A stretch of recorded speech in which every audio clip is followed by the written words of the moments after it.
Stop. Vous voyez ce stop? C'est exactement ce que l'on fait lorsqu'on interrompt un utilisateur de Facebook avec une publicité. Bonjour à toutes et à tous et bienvenue dans cette nouvelle vidéo. Je suis Axel Brudermann, président et fondateur de l'agence inboundleads.fr. Donc nous aidons les entrepreneurs et entreprises à développer leur activité, obtenir plus de clients au travers de stratégies marketing et de publicité Facebook. Voilà pour les présentations.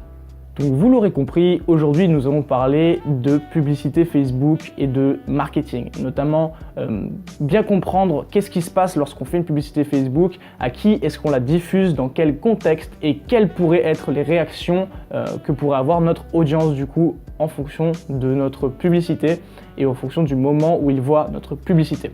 D'accord ? Donc durant cette vidéo, nous allons parler de ce qu'est la publicité Facebook en général, de ce que fait notre utilisateur en général et surtout de quel positionnement nous devons adopter, donc quel est le bon positionnement à adopter pour être pertinent et efficace lors de nos publicités, obtenir des très bons taux d'interaction et de clics et même de transformation, mais ça c'est encore plus avancé. Et voilà, ce sera le sujet principal de cette vidéo et je vais vous montrer étape par étape du coup comment obtenir une publicité extrêmement pertinente sur Facebook en 2019. Donc avant de commencer cette vidéo, j'aimerais vous présenter un livre que je ne cesse de recommander et qui est vraiment à mon sens un des meilleurs que vous pouvez lire si vous voulez vraiment développer votre état d'esprit, votre mindset au mieux. Donc How to Think and Grow Rich, que je recommande fortement, hein. Vous avez pu admirer mon accent, de Napoleon Hill, le texte non édité, donc original de 1937 et c'est encore mieux.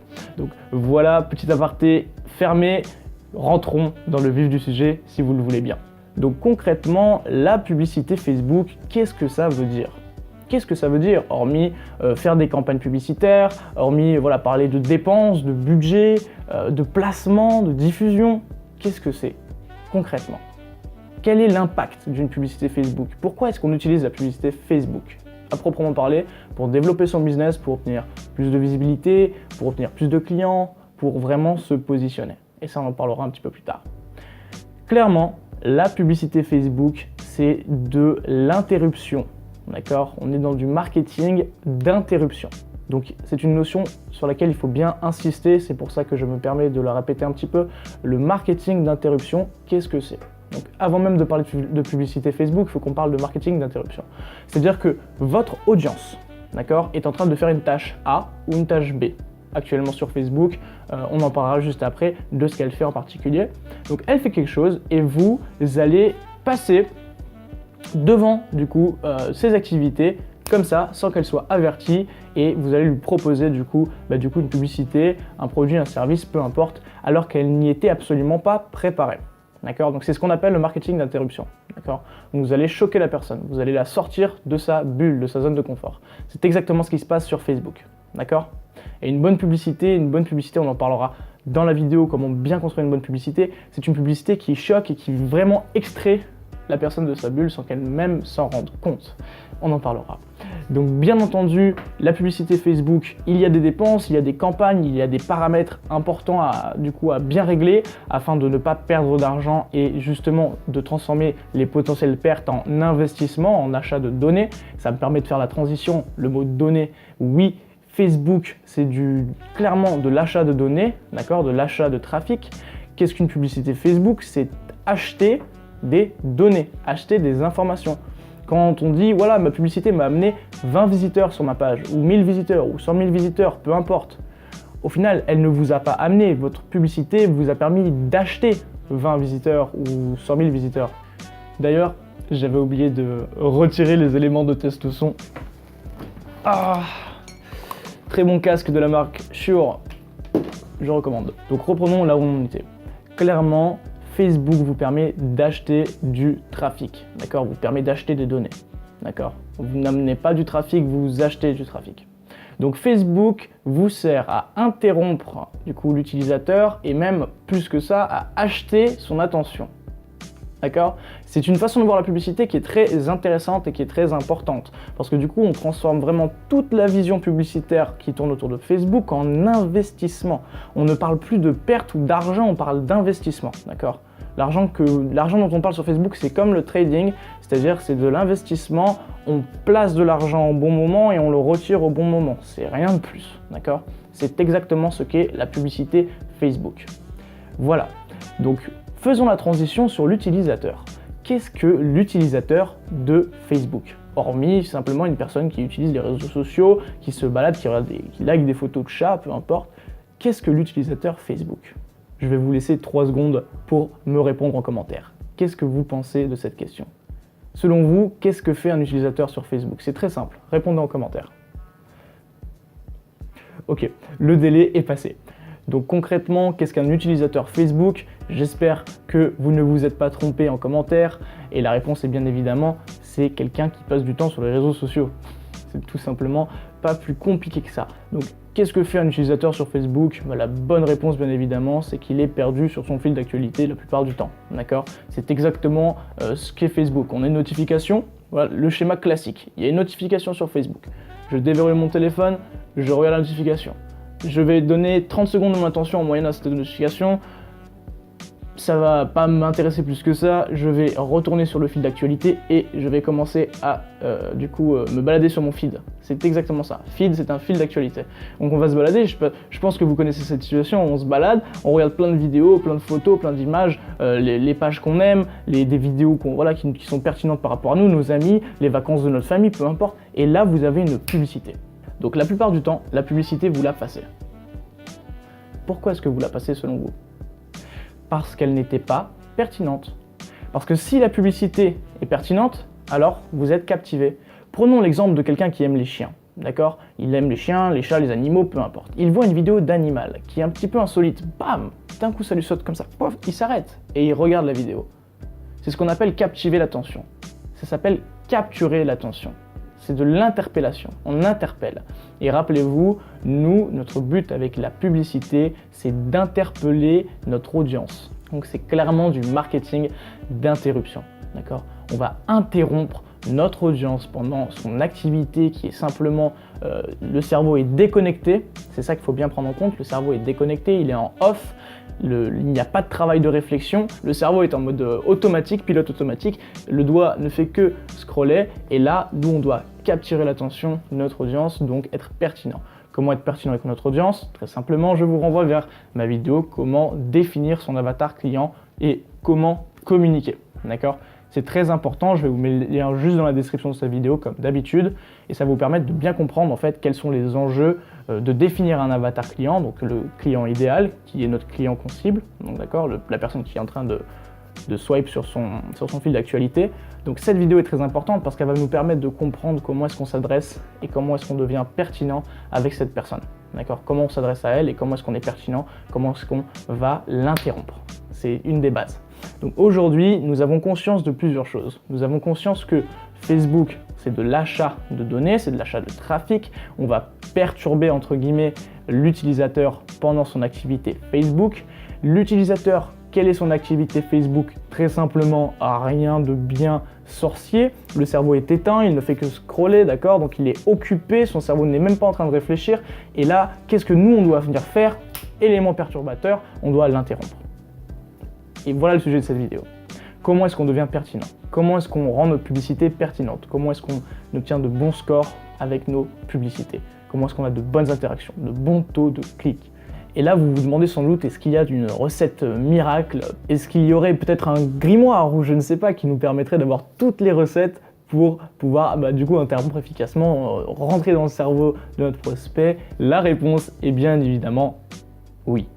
Donc je plaisante, mais pas totalement en vérité, parce qu'il y a en effet des clés à maîtriser, notamment sur l'écriture, la façon d'écrire sa publicité, sur la psychologie humaine, parce que clairement le marketing, qu'est-ce que c'est? C'est de la persuasion, d'accord? C'est passer un message, et la persuasion, quelle est la différence entre la persuasion et la manipulation? Attention, il faut bien dissocier les deux choses. La manipulation, du coup, on va n'être que dans un sens, c'est-à-dire qu'on va abuser, d'accord, d'une personne pour simplement, voilà, c'est un échange qui n'est pas double sens, c'est à sens unique, d'accord, on abuse de la personne. La persuasion, c'est quoi? C'est créer un échange équivalent, d'accord? C'est que chacun obtient gain de cause. Donc, clairement, le marketing, c'est passer un message qui est persuasif. Et c'est ça que vous devez garder en tête. Persuadez votre audience de regarder votre vidéo. Persuadez votre audience de mettre un commentaire. Ça, c'est peut-être pas encore, ça marche peut-être pas encore très bien sur cette chaîne, mais c'est pas grave, vous avez bien compris le message, d'accord? Vous devez persuader votre audience d'être une vidéo intéressante ou une publicité intéressante, d'accord? Donc si vous utilisez la vidéo pour une publicité, ce que je vous recommande toujours, c'est d'utiliser le format mobile, d'accord? Si vous présentez un produit notamment, un format mobile, donc carré, d'accord? La vidéo carrée. Là, on est sur YouTube, on a la vidéo en 16/9, d'accord? Là, il vous faut une vidéo en 1/1, d'accord? C'est exactement ce qu'il faut faire. Si vous êtes en train de présenter peut-être une histoire, quelque chose qui est beaucoup plus storytelling, je vous recommande le format YouTube 16/9, d'accord? Et si vous êtes vraiment dans l'idée du coup de faire quelque chose de plus avec plus de proximité avec son audience, style un message, je vous recommande le mode selfie, d'accord? Et une vidéo en type selfie verticale qui sera très pertinente sur smartphone et sur PC, elle sera tout aussi agréable à regarder étant donné que Facebook fait très bien le travail. Passons. Concrètement, ça c'était pour les vidéos. Si vous utilisez le carrousel d'images, d'accord? Donc qu'est-ce que le carrousel d'images pour ceux qui ne connaissent pas encore? Et c'est très simple, vous le verrez, c'est plusieurs images côte à côte que l'on peut faire défiler, d'accord, sur votre feed. Donc vous en avez 6 peut-être. Et l'idée avec ces choses-là, c'est de transmettre un message à chaque photo. C'est là que vous allez être vraiment pertinent. Et encore plus, attention value bomb, petit tips bonus, vous devez créer une histoire entre chaque image. Mais ça reste entre nous. Enfin, si vous utilisez les photos, comment est-ce qu'on peut rendre une photo pertinente? En l'épurant, très simplement. Vous devez épurer vos photos. Et comment est-ce qu'on épure une photo? Comment est-ce qu'on fait en sorte que notre photo ne soit ni trop vide, ni trop chargée? Très simplement, vous devez penser. Pensez à la place de votre prospect, à la place de votre audience. Rappelez-vous de ce que la personne est en train de faire, c'est-à-dire elle a le cerveau en mode off. Elle swipe. Si elle voit trop d'éléments, le cerveau ne va même pas être attiré. Comment est-ce qu'on peut capturer le cerveau? Avec une image choc, d'accord? Avec des couleurs vives sur un fond contrasté. Donc par exemple, le rouge sur blanc, d'accord? C'est un exemple, vous mettez du rouge sur blanc, ça marche très bien. Et par exemple avec un mot. Un mot, attention les mots sur les images de Facebook, vous pouvez vous faire embêter un petit peu avec ça. Avec la diffusion, donc évitez au maximum de mettre du texte sur vos images, mais ce que je vous recommande c'est une image qui est très captivante, d'accord? Une photographie de très bonne qualité, très simple mais très contrastée, qui attire vraiment l'œil. C'est ce qu'il faut faire et c'est ce qui marche le mieux.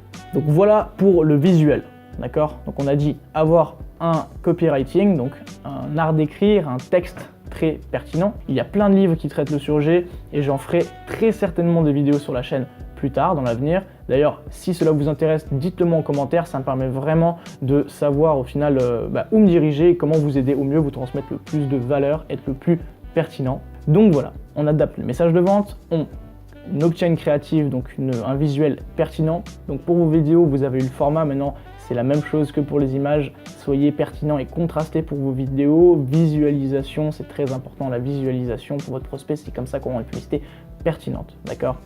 Enfin, n'oubliez jamais l'appel à l'action. Exemple, est-ce que cette vidéo vous a plu? Si oui, abonnez-vous. C'est pas une blague du tout d'ailleurs. Si cette vidéo vous a vraiment plu, mettez-moi un petit like, abonnez-vous à la chaîne et activez la cloche. Donc maintenant nous allons conclure très simplement sur tout ce qu'on a pu voir. Comment rendre une publicité pertinente? Il faut qu'on comprenne qu'est-ce qu'une publicité. Donc ça on l'a vu ensemble, une publicité c'est de l'achat de données, d'accord? On acquiert un trafic en l'achetant, d'accord? Donc on va interrompre notre audience sur Facebook. Qui est notre audience? Qu'est-ce qu'elle fait notre audience?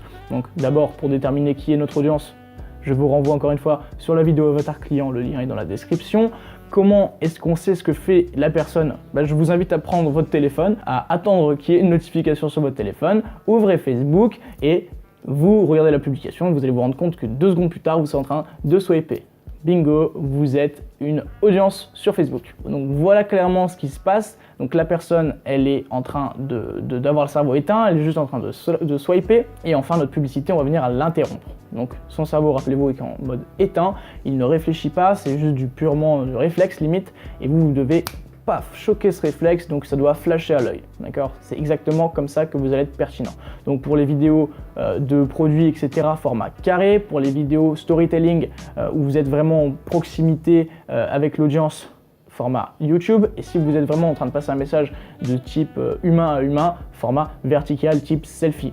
Ça, c'est les bases pour les vidéos. Carousel, d'accord, les images, vous devez du coup connecter ces images pour transmettre une histoire, passer différents messages dans ces images et appeler à l'action. Toujours, c'est très important. Enfin, pour les photos, très simplement, vous devez être choc, pertinent, contrasté, d'accord, ça va aussi pour vos vidéos. Attention au texte sur les miniatures, ne dépassez jamais les 20%, on en parlera dans une autre vidéo plus en détail.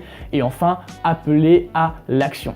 Donc, si vous êtes entrepreneur ou si vous possédez une entreprise et que vous souhaitez développer votre audience, d'accord, obtenir plus de résultats avec vos publicités, booster vos chiffres, je vous invite du coup à réserver un appel avec moi-même ou avec un membre de mon équipe en fonction de nos disponibilités. Je vous mets le lien juste ici, inboundleads.fr/appel. Voilà pour mon appel à l'action.